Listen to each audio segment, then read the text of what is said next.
motivating and empowering women. Emphasizing knowledge of power to create, nurture, and transform lives to come.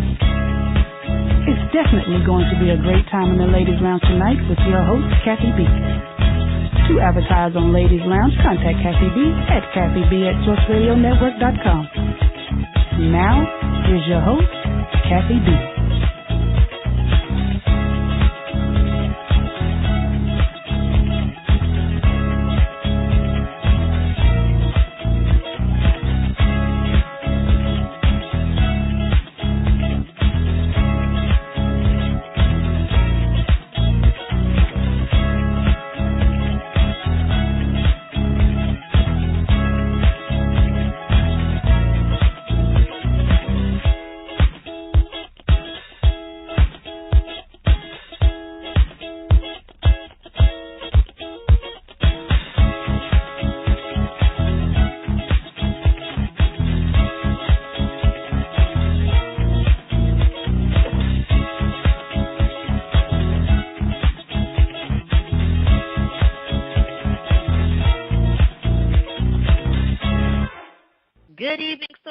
Good evening, and welcome to the Ladies Lounge.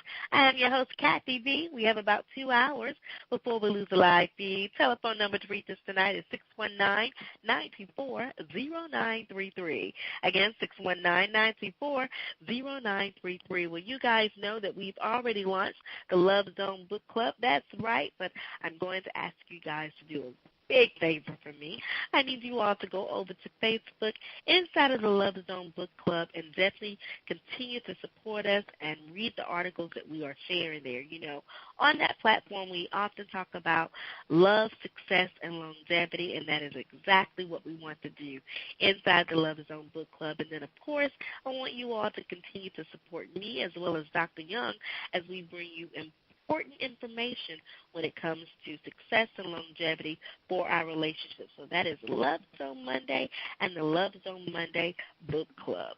Well, I am so excited because I'm going to be speaking with another beautiful young lady tonight in reference to our brand new book series, which is Women Inspiring Nations. That's right. This is a book that will be out in 2018, but I've had the opportunity to speak with some amazing ladies about their journeys and their life stories, and I am excited. And my guest that I'm going to be speaking with in my first hour is Adria Jones Luster. But before I bring Adria in, and for the ones that have not heard some of the shows that we've had here on Source Radio Network, just to give you a little bit about the book prior to us going to break. Now, this book is designed to feature women who are using their gifts for the greater good, taking their gifts beyond the boundaries of their own zip code and being intentional about inspiring others by sharing their stories, their lessons, and their knowledge. Now, each contributing author will share the story about how they discovered their unique gift or calling in spite of life distractions, whatever challenges they may be facing along the way while walking in their greatness. Oh, how I love that. Now, how they found the drive and the focus to commit to the process, the most pivotal lessons that they've learned, what fears they may have faced, and how they use their gifts to impact and inspire others.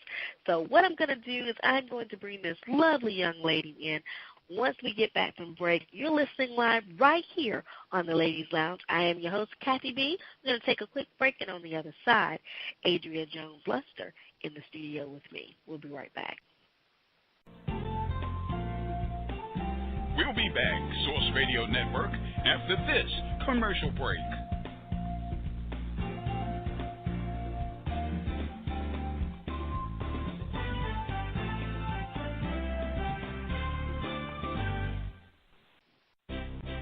Source Radio Network is just one of the many platforms that is used to fulfill dreams of our listeners and create a purpose that will impact the lives of our communities, cities, and the world. It is often said that great things will happen when a group of driven people work together to accomplish one goal. We're giving people the opportunity to have a voice, translate words that haven't been heard, and paint pictures that no one has seen. Source Radio Network is fueling your life's purpose. How can you listen? www.sourceradio.net. blogtalkradio.com/Source Radio. If you love me, it's time you let it show.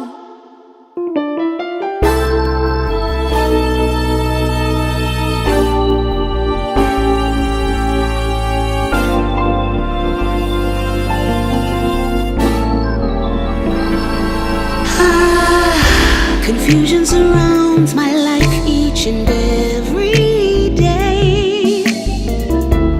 What shall I do? How should I think? What's safe to say? Seems it's so different since we started way back when. I can recall when I used to be your friend.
Welcome back, Source Nation.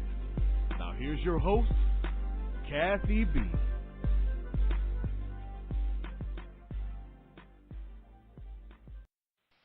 Welcome back, Source Nation. Welcome back. You're listening live right here on the Ladies Lounge. We have about an hour and 45 minutes before we lose the live feed.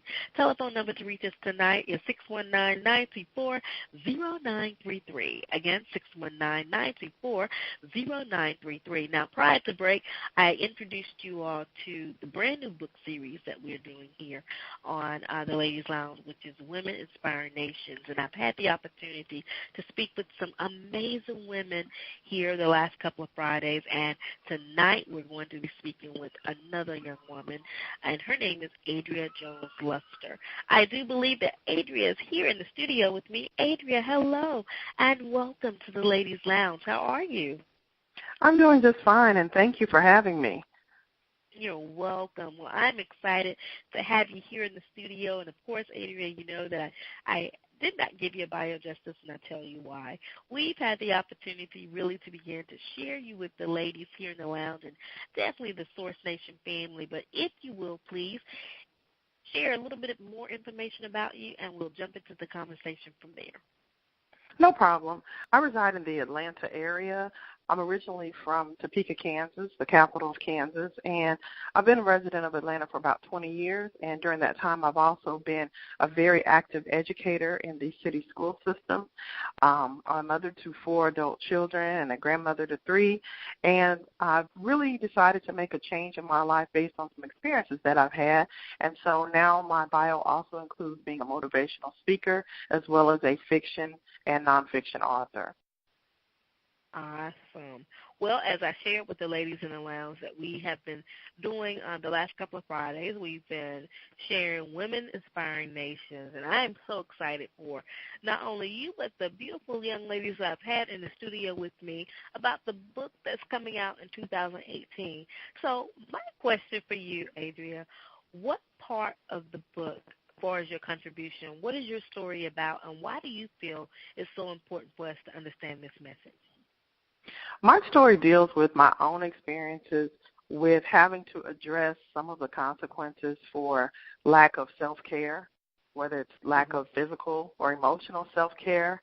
I had a battle about 4 years ago with cancer, and it really was a reality check for me because I had to admit that, while no one wants to get cancer and it's not, caused by a germ such as the flu, at the same time, there were some factors in my life that I know contributed to the diagnosis.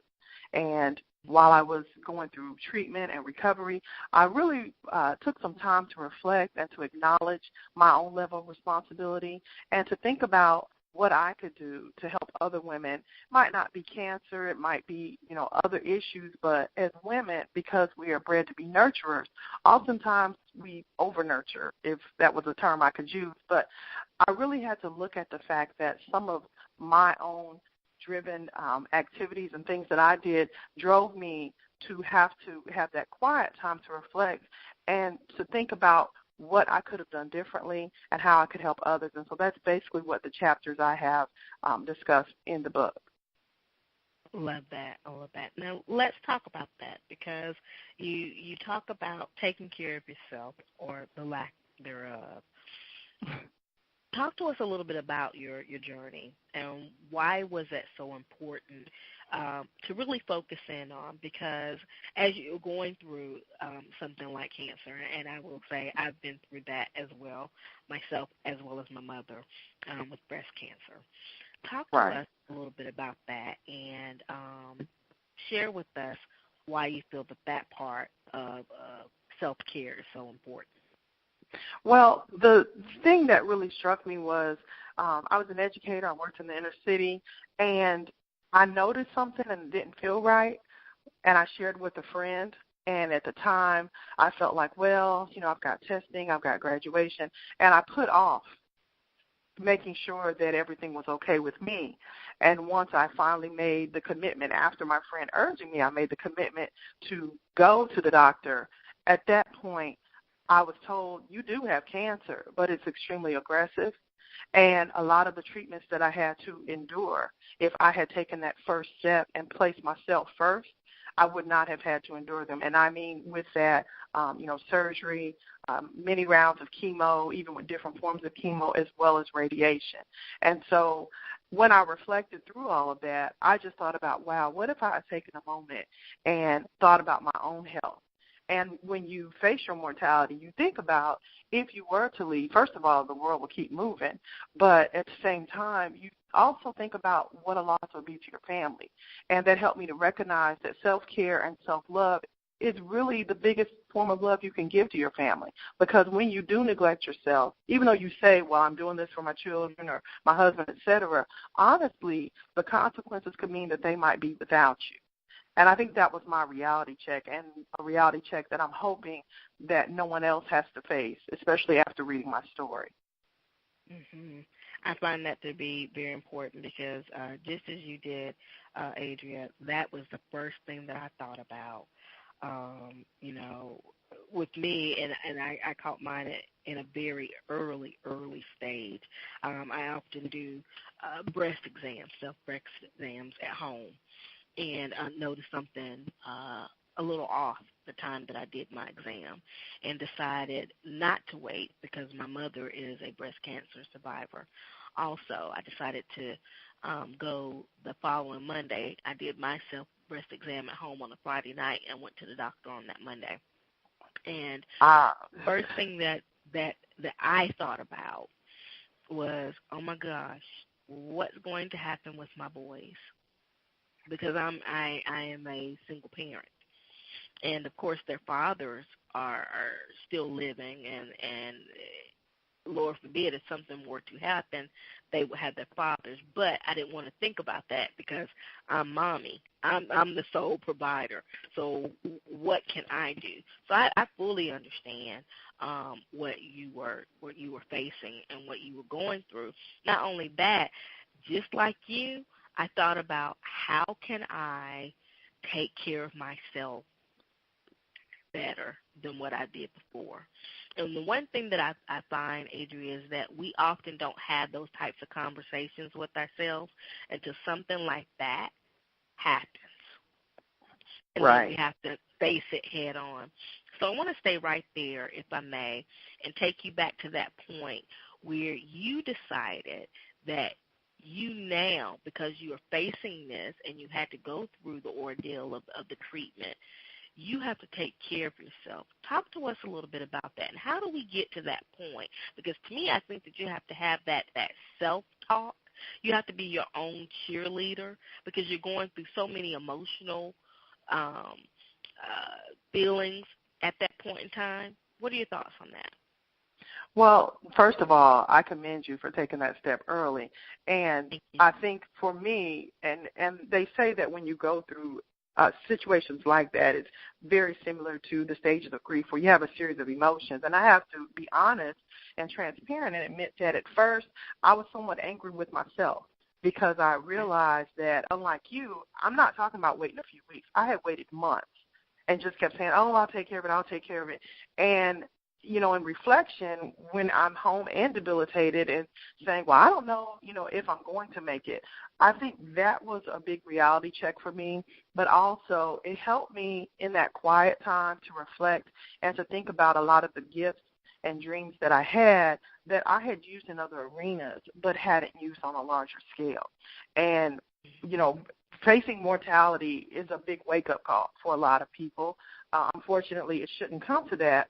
But one of the things that I learned was that you have to change from self-destruction, and we don't always like to think of it that way, but a lot of the habits and things that we do, we know they're not good for us. We know that they're not meaningful, but we do them anyway. And so that is a form of self-destruction, and you have to change to self-love. And it's hard. I agree with you. Sometimes I would literally speak out loud to myself or go through things when I was going through treatment, like write mantras on the mirror to kind of keep me going. But through that experience, I recognized that I had more work to do. And I also recognized that I had to change some of my habits. I had to change some of the things that I did that had placed me in that position and adopt new ones. And, they say you can't teach an old dog new tricks. I don't know about that. I worked really hard at it, and I'm not saying that I'm exactly where I should be, but there were a lot of things that I recognized that I had to change. And I think that's the first step. We have to be honest with ourselves and recognize where we fall short and some ways that we can make improvements. I love that, and I find that to be very important. You know, in our conversations that we've had with some of your fellow sisters in the book, we talked about facing fear and failures, and recognizing when you have done something wrong, how do you own up to that? You know, right. Just hearing your story, you stated that you did not take care of yourself, and then when you were in that position, having to go through that, and now you're implementing good things to do with your health and striving to be successful in a healthy state.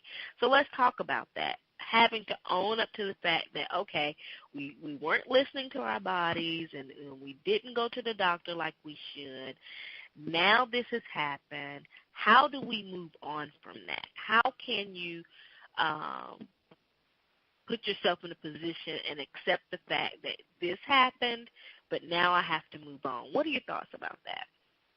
Well, first of all, I think the first step, and this is for anything, whether it's, a failed relationship, a health issue, et cetera, I think once you own up, sometimes it helps, even if you do it on a piece of scratch paper, just to write out 1 or 2 steps that you will take to make that change towards what you want, even if it's something simple as making a statement. What I found was that I learned to recognize the things that helped me with my spiritual and emotional and physical health and the things that didn't. And I literally, if I felt that something was detrimental to that, I stopped. And I don't mean on a large scale. I mean simple things such as there were certain people, if I saw they called on the phone and I said, well, I know this conversation is going to, put me in a depressed or down state and I don't really need that right now, I might ignore the call. Whereas before that, I might feel like, well, we've been friends for 20 years, let me answer the phone. And then, of course, it's not helping me emotionally or spiritually, but I'm accepting it because I feel I have to accept that. I think sometimes as women, we, again, feel that a lot of things that are placed before us that we have to take, and I don't think that's true. And so those were some of the steps that I took. Another thing, I recognized that sometimes you can adopt a small habit and pair it with something you already do. So, for example, with me, with my health, I live in Atlanta. Traffic is terrible here. And so I would start to get up earlier to go to the gym, but I would do it because by leaving earlier, I could beat traffic, if you understand what I'm saying. So sometimes I would look at, okay, what is something I already do? What can I add to it? So it doesn't seem like such a big leap, but maybe more like a baby step. And I found that by doing that, it helped me. I also just had to recognize as an adult, you can sometimes say no. You can say no to taking on another project, to, accepting something that's posed to you by a friend, turning down a family member. If you feel that it's not something that's going to benefit you, you have a right to do that. And I think oftentimes we feel like we have to say yes to everyone and everything, and we don't. We honestly don't. Right. That's right. And I agree with you because before I was diagnosed, I did do that. It seemed like I served everyone's purpose but my own. And I took on everyone's stresses right. as well as mine, and I felt like I had to. And just as you stated, I felt like I could not say no. But right. having to go through that, and now looking back on it, I'm comfortable with saying, okay, this is how much I can do. This is how much I will do, and no, I cannot. Exactly. And sometimes it's shocking to me when I say, did I just tell them no? But you have to do that. You have to think about your health, and I think you have to think about your well-being. And I'm at that place now where I can do that. I love the fact that you said that to write down your steps, because journaling helps me out a lot. It helps me out when I was going through my sickness. It actually helped me out when I was going through my separation and divorce, and even just now, just jotting down the goals and things that I want to do. I love to write them out just to see, where I'm going and where I've been and how much have I accomplished. So I love that you said that. Now, let's talk a little bit more in reference to what you wrote in the book and why it was so important and what you're receiving from others when you tell your story. Can you share that with us? Definitely. Well, first of all, in sharing my story, I've been speaking at different places. A lot of people, first of all, are surprised, and so I take that, that as a good sign that I recuperated pretty well. But also, a lot of women afterwards will come to me and say, it wasn't cancer, but it was this, but your story helped me to understand that, like you said, I don't have to accept everything that everyone gives me. I can set boundaries. I can go beyond what I feel are my limitations. And so I really feel that just by being transparent and acknowledging that, I have empowered others. One of the things that I shared in the book is that not only do we need to do that, but you have to take time to recognize your gifts and the things that you do well and the things that you can do to help others, because that's why we're all here. And sometimes we get bogged down with life and we get busy doing other things, and we get distracted, and we don't recognize what our true calling is. When I found out that I was ill, I talked to someone, and they said to me, well, what would be the one thing you wish you had done? Now, mind you, I'd been an educator. I'd raised my children. I felt I had a pretty good life, but I always wanted to be an author. And while I was undergoing chemo treatment, my chemo would last like 6 and 7 hours, I started to distract myself, but just to have that focus, I started bringing my laptop and literally writing my book. And I found through that it was somewhat cathartic, but it also helped me to recognize that you shouldn't have to get to a point that you're doing something because it's on your bucket list. You should have the freedom to do things because you feel that that is a goal and what you want to do. And the sad thing was, while I'm going to be working with, Cheryl and promoting this book, if someone had picked up that book and said, hey, we want you to come here and promote the book, I actually would have been physically unable to do it. And I think that sometimes we take certain things for granted, and we think we always have time, or we think the opportunity is always there. And so that was another thing that I recognized, and I try to tell people, especially young women, there's nothing wrong with being a good mother and a good wife, but take time for yourself.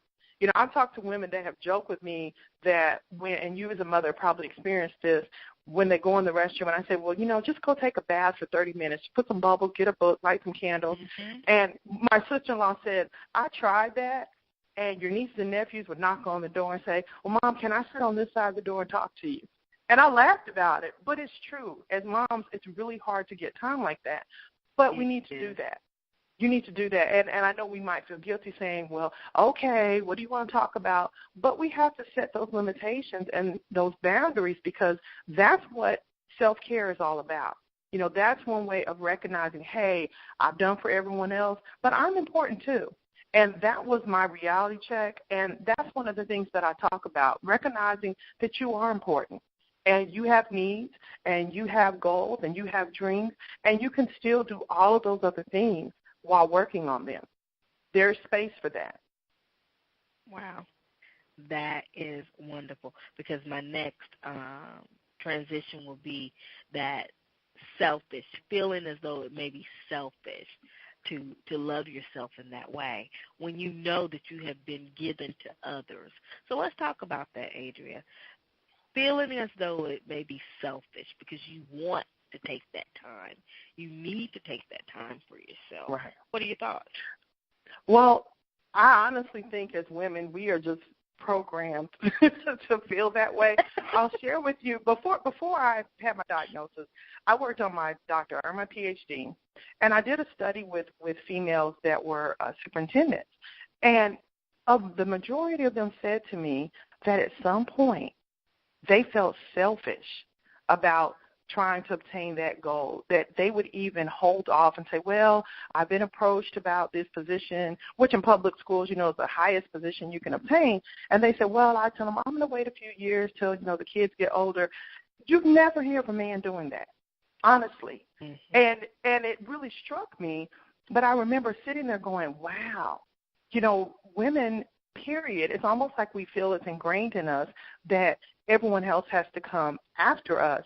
Whereas, and it may be our society, I don't know, we are in a patriarchal society, and that's another conversation, but just to think that if others were to look at these women, you've got a single mom, hustling, working a couple jobs to feed her kids. Imagine looking at a woman making six figures that has the exact same thought pattern. And so I recognize it's just something that we have in us, maybe even innately, but we have to take the time to think about, by being selfish, how might it benefit your family? How might it benefit others? What other women might look at you as an example, and how could you maybe be a beacon for them to make changes in their life so that they can achieve their goals? So that's what I got from that, and I think that we need to really change our mindset. Are you being selfish, or are you exerting self-care or self-love? And sometimes that's the case. And, people will tell you you're being selfish when they want to make you feel guilty, so, that's another conversation. But I think we have to recognize that it's not always wrong to be selfish and put yourself first, because you only get one self, Yeah. And I would tell you, when you do that, when you decide, okay, I'm going to take care of myself, I'm going to make sure that I put me first, look at all the things that you can accomplish. Because I was right there, being in broadcasting for 24 years and then leaving mainstream and wanting to do something totally different. God brought me back to what I've been doing, but I'm doing it in a different light, something totally different, because I'm not working for anyone else. I'm working for myself. So I'm able to do a little bit more things and be more creative. But why am I sharing that? Because people have said, well, you're doing this on your own, but you would be more successful if you were to do it the way that you did it before. And I'm like, no, that's not true. That's not true. Right. And I wasn't happy doing what I'm doing now, which I was doing that before, but I wasn't happy. But I'm at my happiest now. Why? Is because it's mine, and I can be more creative, and I'm giving more opportunity, and I'm thriving. Exactly. So, peace of mind is priceless. Oh, yes. Oh, yes. I'm just like, wow, if I had this years ago, look how much further I would be. But, and that is another conversation within itself. But I truly believe that sometimes we have to take that time for ourselves. Even now, looking at the fact that I've been a single parent, I've raised my sons, and they're older and they're doing the things that they want to do, then I've gone back and said, okay, what was on my list that I wanted to accomplish? And definitely, why did I put those things aside? And I'll tell you why. Because at one point in time, I was a career woman. Not only that, I was a wife. Then after that, I became a single mom. I was raising my boys, and I wanted to make sure that they were okay. And now they're at the point where they're self-sufficient. They can do whatever they want to do on their own. It's time for me. So what is it that I'm going to do? And I'm going to accomplish these things. And I've been, working on the goals and checking them off as I succeed them and succeed at them. And that's what I tell people. Don't feel selfish.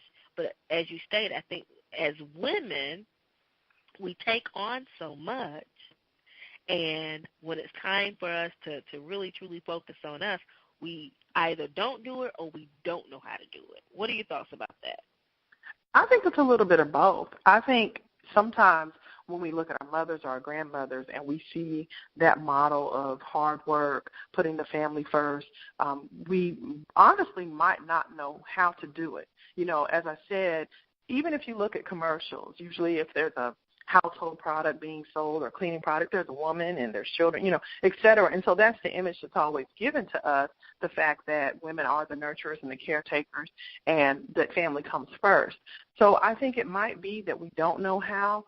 Oftentimes, you'll hear comments, maybe not in this generation, but I'm a child of the 80s. And I know when I was growing up, women that chose not to have children, to delay having children so that they could move up to the upper echelon, in their profession, were also criticized, and so I think that that's maybe one of those things where a lot of women feel like, as I use with the example of the women that I interview, that by putting themselves first that they might be criticized or ridiculed, and so they maybe don't feel that it's something that they should do either at the time. And so I think it is a combination. Maybe we don't know how. We don't have a lot of examples. I think what you just shared regarding making that change, I also believe that people equate money with success. And I learned through my ordeal that peace of mind is priceless. I mean, you can, get a job at the market down the street to make enough money to live off of, and you can be content and happy. And I think oftentimes people tend to have different versions of what success is, but you just stated that being in control of your destiny and your future is what you view as being successful, and there's nothing wrong with that. And we have to have our own definition of what we feel is success in our lives, and I think that plays a part as well. Wow.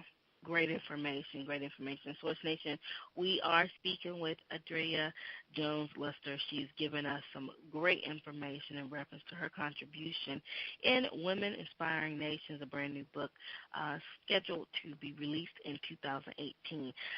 Let's talk a little bit more, Adria, in regards to what you have written in the book and the message. As far as the reception, how are people receiving what you have stated in your book and some of the things that you have come across since writing the story? Well, the book has not been launched or published at this point, so I haven't had reception as far as the content.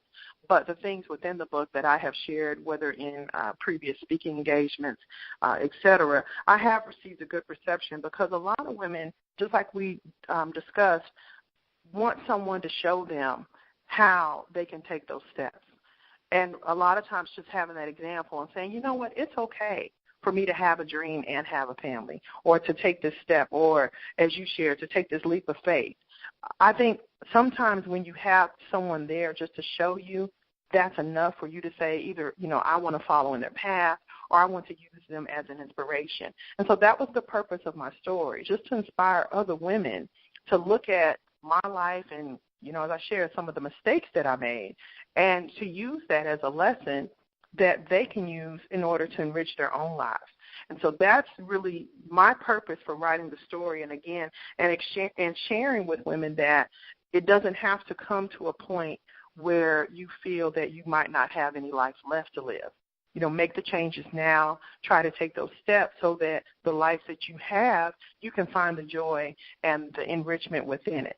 Because I think oftentimes we take certain things for granted and we don't realize until we look back. Like, let's say you and I, about our children. If I could go back in time and just have them run in the house and give me a hug, as little children, I think I might take a day to do that. But again, when it was going on, and for a while I was a single parent, and I know what you're saying, you might say, oh, what do you want? You feel overwhelmed.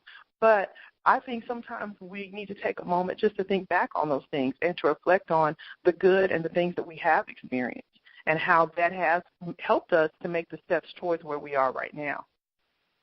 Mm-hmm. I love that. Great information that you are sharing with us tonight. As we are wrapping up this conversation, we often share tips and advice, Adria, with the ladies here in the lounge, and I would love for you to do so if you would like to contribute in reference to that. My biggest bit of advice that I give people now when I speak is not to let your bucket list be a motivator. Don't let the fact that you feel, I don't have time, or, I'm dealing with this issue and I want to rush through it. Don't let that be a motivator. While you have the strength and the wherewithal to do things, take those steps towards it. And it doesn't have to be a big step. There are 24 hours in a day. If you can't give an hour to yourself, like I said, I share with my sister-in-law, give 30 minutes to yourself. Let that be a step. If you can't give 30 minutes, give 15 minutes. Even if it's just, I want to address my health, I'm going to take a 15-minute walk in the morning or in the evening, or 15 minutes, just to have quiet time or prayer time or meditation. That's still a step, and that's still an investment towards yourself. And you'll find that as you adopt those habits, that your time will increase, and you'll see how it is benefiting you. And so that's what I share with women. Take some time to care for yourself. There's nothing wrong with loving your children, with loving your family, but they need you. And I think sometimes we don't realize that. And you are important to them, even if you don't feel like it. And so by taking that time, you're showing them and you're showing yourself that you're worthy and that they are important as well. I love it. I love it. And if you will, Adria, share with the ladies in the lounge and the Source Nation family, how can we get more information about you and continue to support you in your efforts? Well, I have a website, and it is my first and last name, www.adrialuster.com. That is www.adrialuster.com. And so if you'd like to go to my website and respond, or just to see some things, some upcoming events that I'll be doing, I'd greatly appreciate it. I've also authored other books. Some are motivational as well as fictional books, and so I'm really looking forward to the support, and I appreciate the opportunity just to share my message on your forum and your platform. Thank you. Awesome. Well, Adria, again, thank you so much for being here in the lounge with us, and definitely you shared some great information with us, and we look forward to hearing some wonderful and amazing things from you in the future. Thank you again. Thank you. Thank you. Well, Source Nation, you heard it right there from Miss Adria Jones Luster. Tonight's conversation was an excellent one. She's part of the Women's Inspiring Nations book that will be released in 2018. She's one of the contributing authors.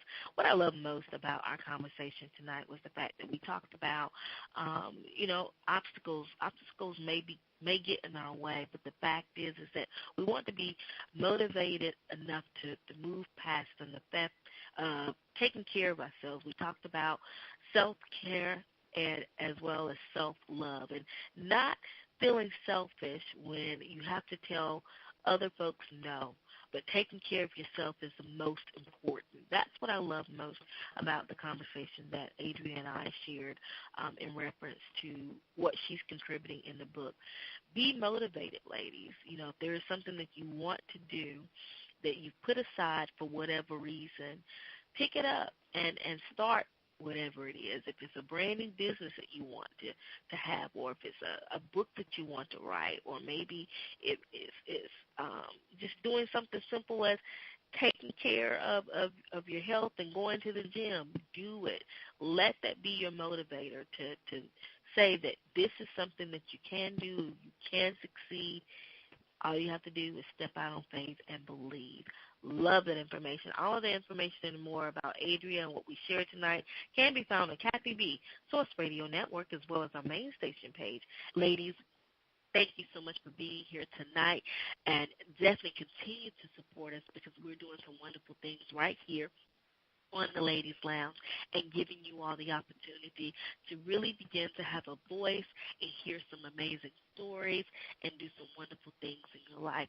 We'll be back here next Friday once again for more great conversations and dynamic guests. You all have a wonderful evening. We'll see you back here again next week.